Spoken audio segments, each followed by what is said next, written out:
경제 뉴스가 연예 뉴스처럼 들리는 그날까지 경제 브리핑 불편한 진실.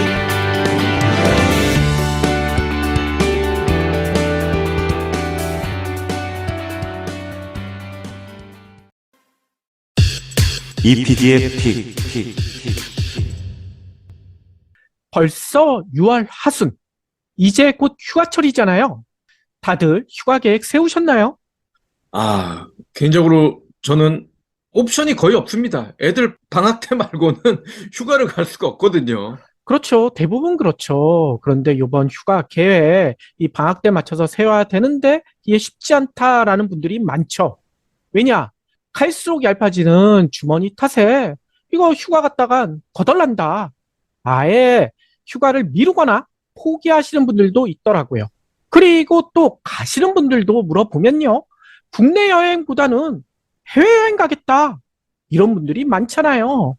특히나 얼마 전에도 소개해드렸지만 기록적인 엔화 약세로 일본 여행이 큰 인기잖아요. 문제는요, 이 같은 일본 여행 붐이 우리 경제에는 커다란 악영향을 준다는 점이죠. 이미 지난 1분기 여행 수지 적자 규모가요, 32억 3,500만 달러.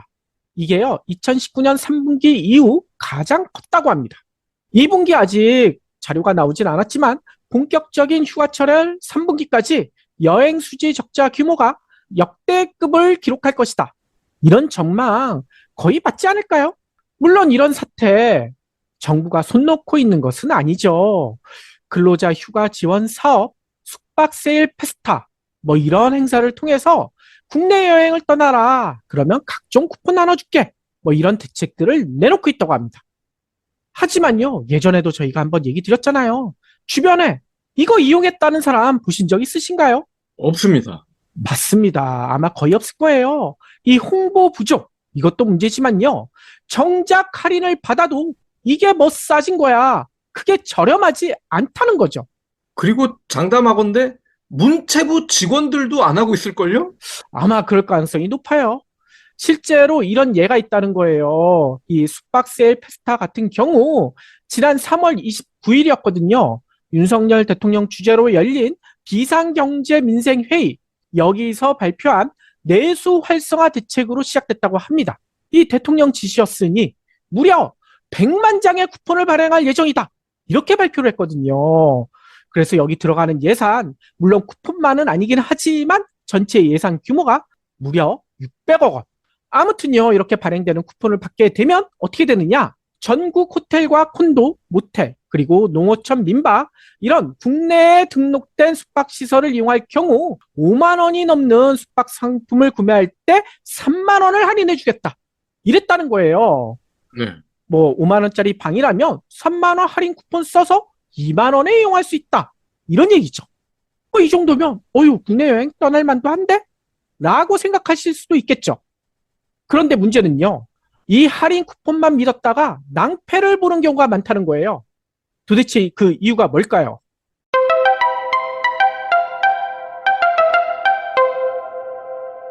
일단 이 할인 쿠폰, 이거 받으면 모든 여행 사이트, 우리가 주로 이용하는 그런 여행 사이트에서 이용할 수 있는 게 아니라고 합니다. 숙박 세일 페스타에 들어온 그런 여행 사이트에서만 이용할 수가 있다는 거예요. 그러면 이렇게 이용할 수 있는 여행 사이트에 들어가서 그래도 저렴하게 이용하면 되지 않을까? 근데요, 여기에 들어가 보잖아요. 이 발행 시기, 그러니까 3월 29일 이후로 발행이 됐는데 그 이후로 이상하게도요, 숙박 가격이 올라간 경우가 너무 많다는 거죠. 네. 예를 들어 기존에 1박에 5만 원이었던 박이 이 숙박 세일 페스타 시작과 동시에 가격이 8만 원을 뛰었다는 거예요. 이 3만 원 할인 쿠폰 준다고 했잖아요. 따라서 할인 쿠폰을 써도 가격은 기존과 똑같다는 겁니다. 네. 이 정도야. 이 숙박업 하시는 분들 워낙 코로나 때 힘들었으니까 그냥 넘어가 줘야 되지 않을까? 큰 문제가 없지 않을까? 라고 여기실 수도 있는데요. 그렇지가 않죠. 이 할인 쿠폰 그냥 하늘에서 떨어지나요? 이게 다 우리가 낸 세금에서 나오는 겁니다. 네. 앞서 얘기 드렸듯이 총 600억 원의 예산이 들어가는데 이런 혈세로 발행한 숙박 할인권 100만 장 중 상당수가 일부 숙박 압도업자들의 배만 채우고 있다는 거죠. 그런데요, 이런 꼼수 이거 발행할 때 충분히 예상 가능하지 않나요? 그쵸. 이거 할인 쿠폰 발행하면 이거 가격 올리지 않을까? 관리 감독만 하면 충분히 막을 수도 있잖아요. 이런 지적이 나오자 관련 부처 관계자는요, 이런 얘기를 해요. 지난 3월 내수 활성화 대책 발표 당시부터 이런 일이 있을까봐 우리도 알고 있었다. 지속적인 모니터링을 해오고 있다. 라고 항변합니다. 다만 이런 얘기를 덧붙여요. 이 참가한 업체 몇만 개가 되는데 모든 업체를 다 모니터링하기에는 현실적인 한계가 있는 거 아니냐. 물론 이런 얘기 들으면 이건 너무 비겁한 변명 아닙니까? 네. 이렇게도 들릴 수가 있겠죠. 하지만요. 이런 관련 부처 관계자의 말이 전혀 이해가 되지 않는 건 아니더라고요. 왜냐? 이 모니터링, AI 시스템, 인공지능 이런 걸 써가지고 감시할 수 있는 시스템이 구축됐으면 이런 게 진짜 비겁한 변명일 수가 있겠는데 그게 아니라는 겁니다. 이 모니터링 지금도 수작업으로 직접 일일이 들어가서 확인해야 된다는 거예요. 그러면 이 모니터링 요원이 몇백 명, 몇천 명 수준일까요? 그게 아니라는 거죠. 불과 몇 명밖에 안 되는 공무원에게 수만 개 업체의 가격을 그것도 수시로 시간 날 때마다 들어가서 살펴보라는 거. 이거 어떻게 감시가 되겠습니까? 예. 이런 건 그냥 문체부 장관 시켜야죠. 문체부 장관이 그 수만 개를 한꺼번에 다 보라고. 예. 게다가 더 큰 문제가 있어요. 그 문제가 뭐냐? 혹시 이런 꼼수, 이 할인 쿠폰에 맞춰서 가격을 올린 업체, 이거 공무원이 잡았어요. 발견했어요. 그러면 어떻게 될까요? 당연히 이게 처벌을 해야지 될 것 같잖아요. 네. 근데 처벌할 마땅한 방법이 없다고 해요. 왜냐? 예약할 때와 실제 그 여행지에 가서 지불했던 요금이 달랐다면 이게 문제가 된대요. 이거는 전자상거래법 위반에 해당된다고 합니다. 그래서요, 법도 있어요. 1,000만 원 이하의 과태료, 이런 행정처분이 가능하다는 거예요. 하지만요, 예약할 때 이미 가격을 올려서 했으면 제재할 법적 근거가 없다는 거죠. 아니, 모니터링 이거 하면 뭐합니까? 바가지 요금과 싸울 무기도 주지 않고요. 그냥 감시만 해라? 아니, 이러면 누가 신이 나서 열심히 감시를 할까요? 이러니 바가지 꼼수가 사라지지 않는다는 거죠. 국내 여행 활성화는 물 건너가게 되고요. 그런데요, 국내 여행을 주저하는 더 큰 이유도 있지 않습니까?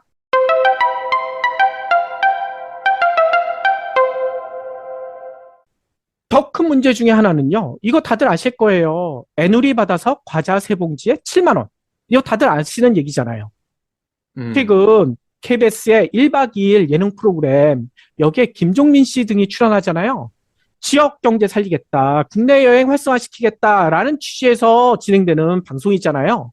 근데 출연진이 바가지를 당하는 장면이 생생히 방송을 타버렸어요. 네. 그 장면 아마 다들 아실 텐데요. 지난달 중순에 열린 영양 산나물 축제, 이 기간 동안에 있었던 일이라고 합니다. 그래서 이 공분이 일었잖아요. 바가지 논란이 엄청 불거졌어요. 그래서 영양군청까지 나서서요, 같은 일이 재발하지 않도록 국민의 눈높이에 맞는 상거래 질서 확립 대책을 마련하고 국민과의 신뢰가 지켜질 수 있도록 노력하겠습니다. 이런 대국민 사과문까지 발표했거든요. 또 여기에 나왔던 해당 상인, 이 해당 상인도 직접 이렇게 언론을 향해서 고개를 숙였더라고요. 코로나로 인해 먹고 살기 힘들어서 과자 단가를 높이 책정할 수밖에 없었어요. 모든 상인 여러분, 그리고 1박 2일 관계자 여러분, 죄송합니다. 그런데 이런 사과, 이런 대국민 사과문 보고 국민들의 마음이 풀렸을까요? 그럴 리가 없죠. 너무 비싸요. 먹는 것도 비싸고, 자는 것도 비싸고, 타는 것도 비싸고, 이러니 다들 해외여행만 가려고 하는 거 아닙니까? 그러니까요. 박 PD 얘기처럼 국민들의 반응이 차갑기만 합니다. 이미 유사한 사례 예전부터 빈번하게 있어 왔고요. 최근에 이런 일이 불거진 다음에도 달라진 게 없다. 이런 불신이 확산되고 있잖아요. 실제로요, 이 사건 이후로도 바가지 요금 뉴스 계속 쏟아지고 있거든요. 경북 안동, 경주 이런 데에서는 손바닥만한 파전 한 개에 15,000원, 오징어 무침이 2만 원, 바베큐 한 접시. 근데 바베큐 한 접시인데 이게 4분의 1 접시 정도밖에 양이 안 되는데도 4만 원. 와. 이런 사진이 SNS에 공개돼서 난리가 나지 않았습니까? 게다가요, 이 나비축제 전남 함평에서 열리는데 여기 한 유튜버가 직접 갔다가 거기서 노점에서 어묵 한 그릇을 사 먹었는데 가격이 10,000원이에요, 10,000원. 와우. 어묵이요. 그래서 다시는 지역 축제에 안 간다. 국내 여행 안 가겠다. 라는 분들이 늘어나고 있잖아요. 이 때문에 국내 여행 수요는 갈수록 줄어들고 국내보다는 차라리 해외여행이 더 싸다. 이런 인식까지 확산되고 있고요. 그런데 문제는요, 이게 예전부터 계속 반복돼 왔던 이런 지적들이 있었는데도 왜 제 살 깎아먹는 바가지 상황이 사라지지 않을까요?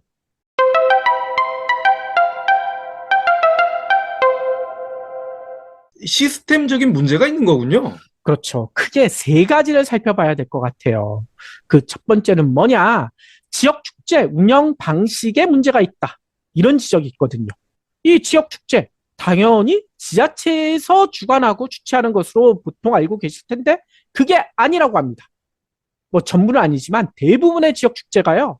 조직위원회 혹은 지역연합회, 상인연합회 이런 데에서 주관하고 주최를 한다는 거예요. 이게 뭔 얘기일까?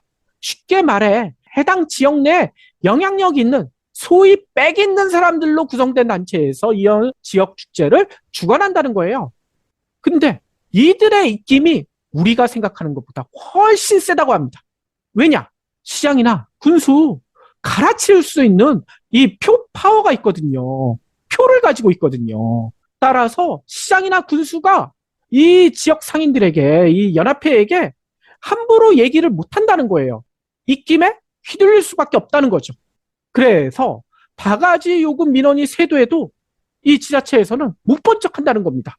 자칫 잘못 건드리면 다음번 선거에서 질 수가 있잖아요.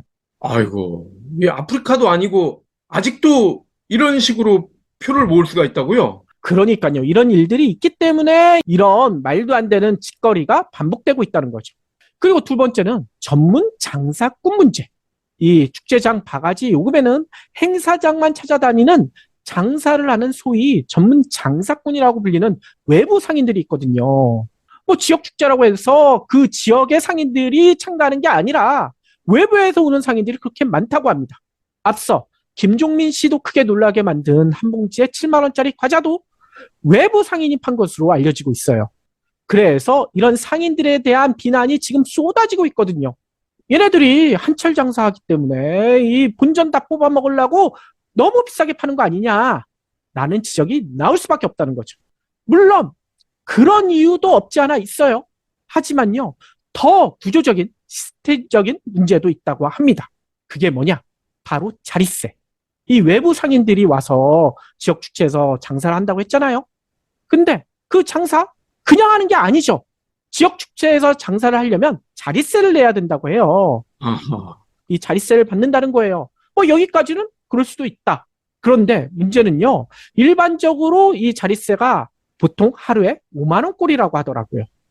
5만 원? 이 정도면 비싼 거 아니네. 장사를 하니까. 그런데요, 문제는요, 여기에 소위 브로커가 낀다고 합니다. 이 브로커가 끼면 이 자릿세 가격이 천정부지로 올라간다는 거예요. 그래서 앞서 이 논란이 됐던 한 봉지에 7만 원짜리 과자를 판 상인이 난 자릿세, 이거를 알아봤더니만 4일에 얼마 냈는 줄 아세요? 앞서 5만 원꼴이라면 20만 원만 내면 되잖아요. 근데 실제 냈던 돈은 180만 원이라는 거예요. 헐, 자릿세가 하루에 45만 원이라는 겁니다. 오히려 적자가 날 것 같은데요? 그러니까요. 이러니 비싸게 팔 수밖에 없다는 거죠. 아니, 그런데 왜 이런 말도 안 되는 일이 벌어지고 있을까? 역시나 이를 단속할 규정이 따로 없다는 거예요. 축제 자릿세에 대한 기준, 폭리를 단속할 법적 규정, 이게 없다고 합니다. 이러니 이거 엄청난 먹잇감이잖아요. 여기서 본전 뽑겠다. 누가? 소위 앞서 얘기 드렸던 빽 있는 지역연합회, 이런 데에서 브로커를 끼고 자릿세를 마음대로 챙겨간다는 거죠. 근데 이 표 때문에 지자체는 이를 가만히 바라보고만 있고요. 허허. 또 한 가지 문제, 세 번째 문제, 예산 인력 문제도 있다고 합니다. 아니, 이런 얘기 하시는 분들도 계실 거예요. 그래도 지자체가 의지만 있다면, 시장이나 군수가 좀 깨어 있다면 이런 바가지 요금 근절할 수 있지 않을까?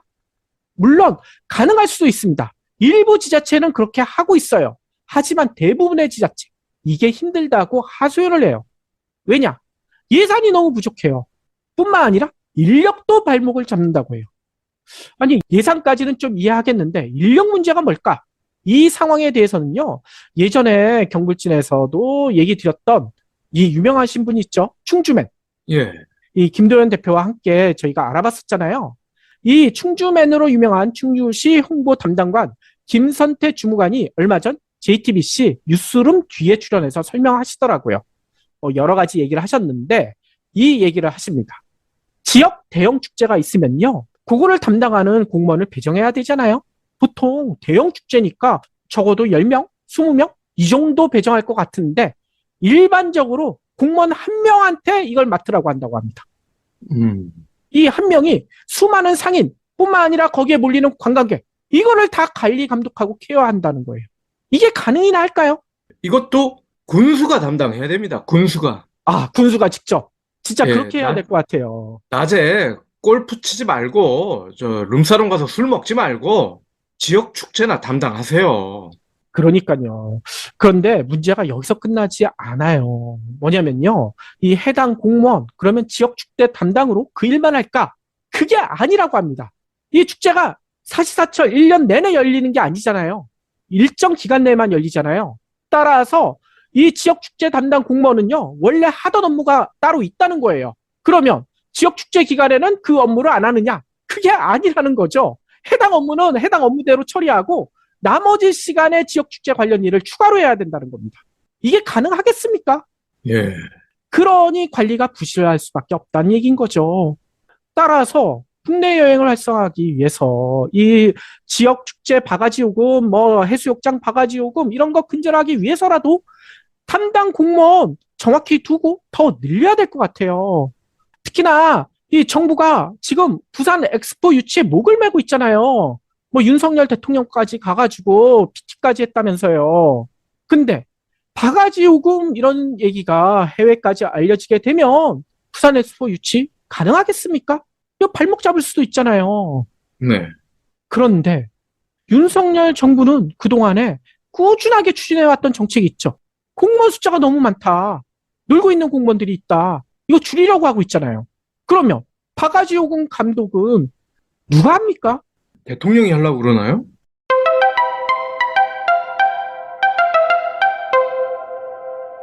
그런데요, 최근 이런 이야기도 확산되고 있어요. 일본 지역 축제를 갔더니 우리나라처럼 바가지 요금이 없어서 너무 좋았다. 이런 얘기들이 인터넷상에 확산되고 있거든요. 정말일까? 제가 좀 알아보니까요, 일본의 지역 축제는 우리나라 좀 다르더라고요. 일단 관리가 매우 까다로워요. 어떻게 하느냐? 축제에서 음식을 팔기 위해서는요, 상인이 지역 보건소에 계획서부터 제출해야 된다고 합니다. 그걸로 끝이 아니에요. 필요한 위생교육, 여러 가지 교육도 이수해야 된다는 거예요. 그래서 수료증까지 받아야 된다는 거죠. 근데 그걸로 끝이 아닙니다. 이거 받은 뒤에는요, 관할 보건소 직원 앞에서 어떻게 장사할 것인지, 음식을 어떻게 만들 것인지, 직접 시험까지 해서 오케이를 받아야 된다는 거예요. 엄청 까다롭죠. 뿐만 아니에요. 지역 노점상 가입과 관할 경찰서의 도로 사용 허가, 이런 절차도 필요하다는 거예요. 이렇게 까다로운 절차를 거쳐야만 판매 자격을 얻기 때문에 소위 앞서 얘기 드렸던 전문 장사꾼, 이런 사람들이 여기에 올 리가 없다는 거죠. 그래서 이 일본 지역 축제 음식 가격은 비교적 투명한 편이다. 우리나라보다 훨씬 싸다.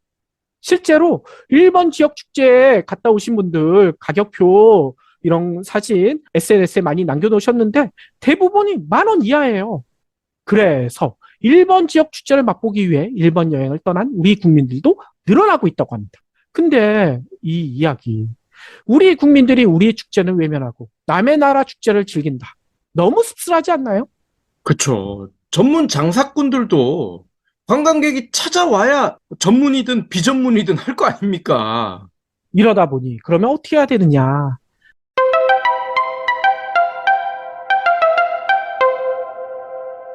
국내에서도 정부가 나서서 지역 축제를 관리 감독해야 한다라는 목소리가 높아지고 있다는 거예요. 이 지자체에만 맡기지 말고 지자체 아무래도 이 정부보다는 예산이나 인력이 부족하지 않습니까? 그래서 식품의약안전처라든지 보건복지부 이런 데에서 지역 축제를 직접 관리하자. 일본도 보건소 같은 데에서 직접 관리 감독하고 있잖아요. 그런데 현 정부가 내놓은 대책은 정말 실망스럽더라고요. 왜냐면요, 이 지역 축제 관련된 바가지 요금 얘기가 나오니까 문체부가 이런 발표를 했어요. 바가지 요금 근절을 주요 안건으로 17개 시도 관광장 회의를 열었다고 발표를 했습니다. 거기서 뭔 얘기를 했느냐? 음식 및 지역 특산물 할인 모색과 합리적인 숙박 요금 등에 대한 협조 요청을 한 게 다라는 거예요. 아니, 이걸로 바가지 요금 근절할 수 있겠어요? 윤 대통령이 프랑스 파리에서 열린 국제 박람회 기구 총회에서 PT를 했다고 했잖아요. 부산 엑스포 유치를 위한 연설을 영어로 했다. 많은 언론들이 지금 그렇게 보도하고 있는데 거기서 부산 is ready, 부산은 준비됐다. 이렇게 선언까지 했다고 지금 제목도 뽑고 있잖아요. 그런데 보세요. 진짜 다 준비된 게 맞나요? 그리고 컨텐츠도 부실하지 않습니까? 뭐 저도 지역 축제 많이 가본 건 아니지만 그 지역 축제들이 공통점이 있어요. 인삼이든 춘향이든 메밀꽃이든 뭘 테마를 내세웠으면 그 테마와 관련된 다양한 볼거리, 즐길거리가 있어야 되는데 정작 즐길 만한 거는 먹는 거, 그리고 특산품 파는 거, 이런 거 말고는 없더라고요. 실망하면서 돌아선 경우가 대부분이었고, 그래서 다음에는 다시는 안 간다 라고 결심을 하고 실제로 안 가게 되죠. 그러니까요. 지금 박 PD가 지적한 대로 지역 축제가 너무나 획일화돼 있고 너무나 비슷한 게 많다라는 지역도 쏟아지고 있거든요. 그렇기 때문에 앞서 얘기처럼 정부가 이거를 좀 더 관할해가지고 이 특색에 맞는 지역 축제 활성화시킬 수 있는 대책을 내놔야 될 것 같은데 문제는 협조 요청한 것으로 이게 가능할까요?